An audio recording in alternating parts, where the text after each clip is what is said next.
माँ, हम यहाँ कैसे रहेंगे? यहाँ तो कितना अंधेरा है। हाँ माँ, और यहाँ तो कितनी बदबू भी आ रही है। कोई बात नहीं बच्चों, बस आज की परेशानी है। तो इसका मतलब कि हमें बस आज के लिए ही यहीं पर रहना है, फिर कल हम कहीं और रहने जाएंगे? सच में कल हम नए घर में जाएंगे? बोलो ना पापा। पिंकी और सोनू के इन मासूम सवालों का उसके माता पिता के पास कोई जवाब नहीं था। और फिर जब बच्चे काफी देर तक यही सवाल दोहराते रहे तो आखिर में उनकी माँ निधि ने झुंझलाते हुए कहा, नहीं, हम कहीं नहीं जा रहे, क्योंकि नए घर में जाने के लिए बहुत सारे पैसे लगते हैं और वो हमारे पास नहीं है। समझे तुम लोग? अब चुपचाप सो जाओ। पर माँ, अभी तुमने ही तो कहा कि बस आज की परेशानी है।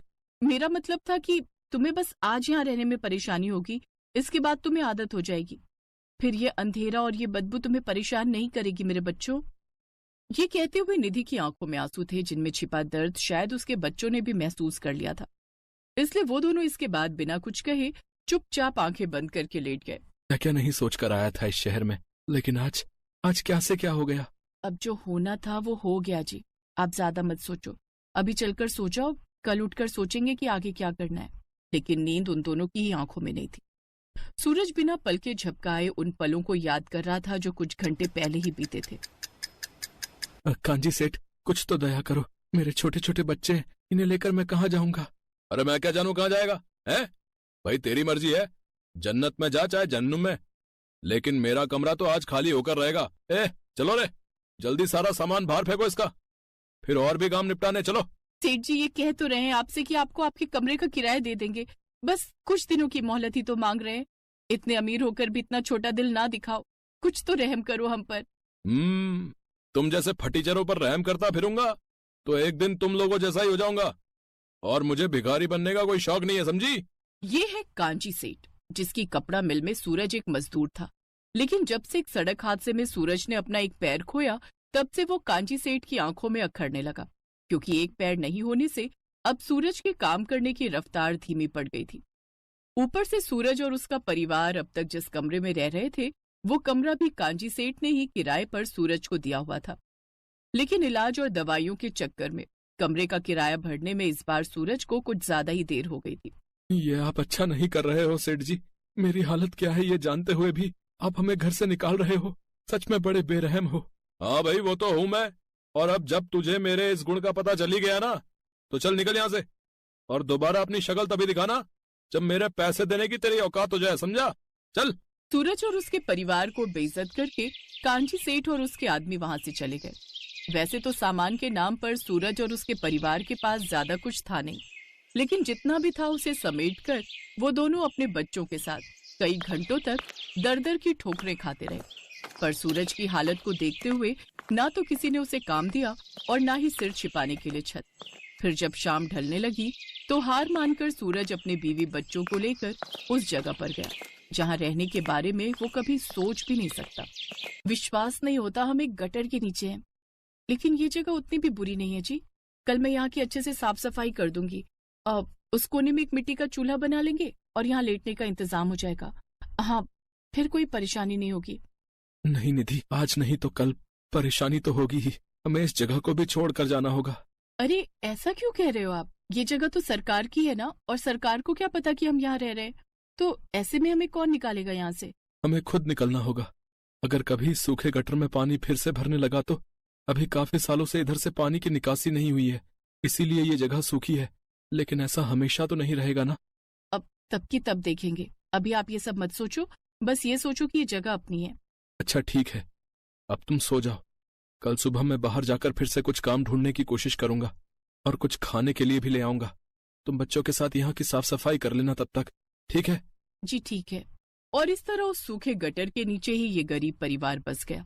बच्चों को खेलने के लिए ढेर सारी जगह मिल गई तो वो भी खुश थे, लेकिन अब भी एक समस्या बड़ी गंभीर थी। माँ भूख लगी है, बाबा कब आएंगे खाना लेकर? बस बेटा वो आते ही होंगे।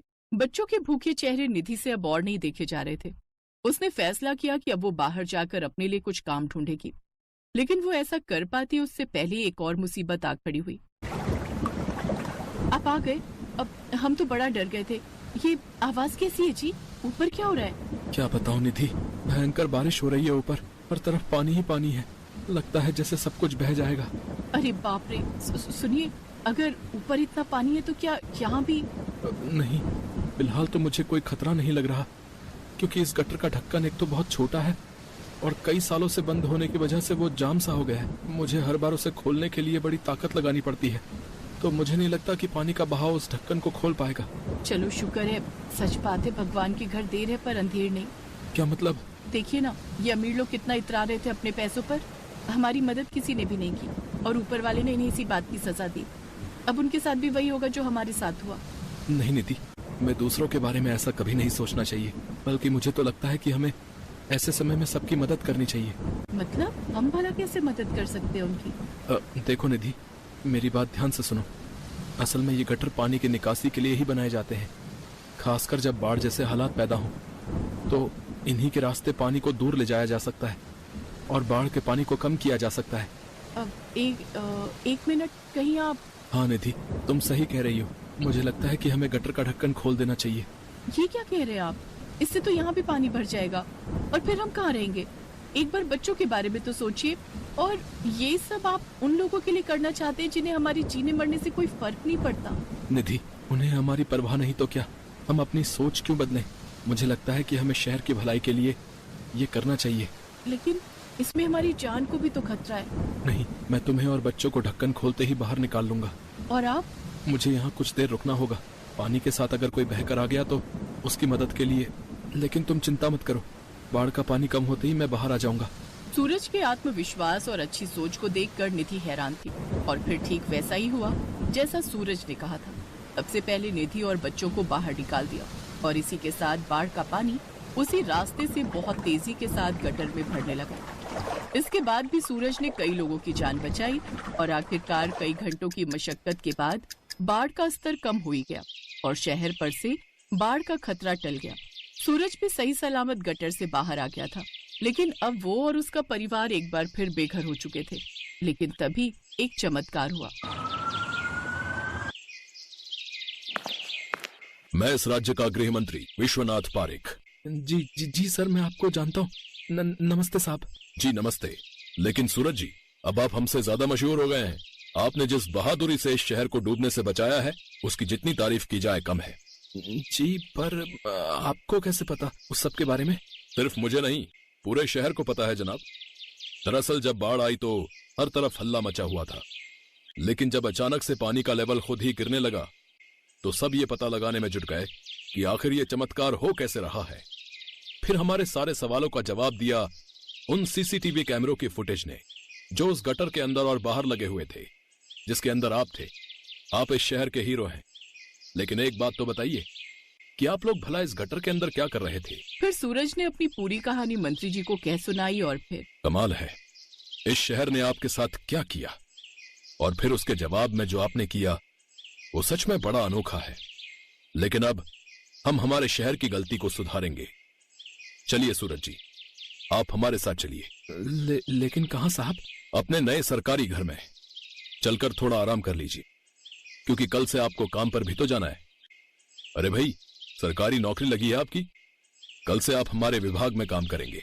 अब सब कुछ बदल चुका था। अब ना तो सूरज बेरोजगार था और ना ही उसका परिवार बेघर। दूसरी तरफ कांजी सेठ था, जिसका सब कुछ बाढ़ अपने साथ बहा कर ले गई थी और वो अपना माथा पकड़े बस रोए जा रहा था।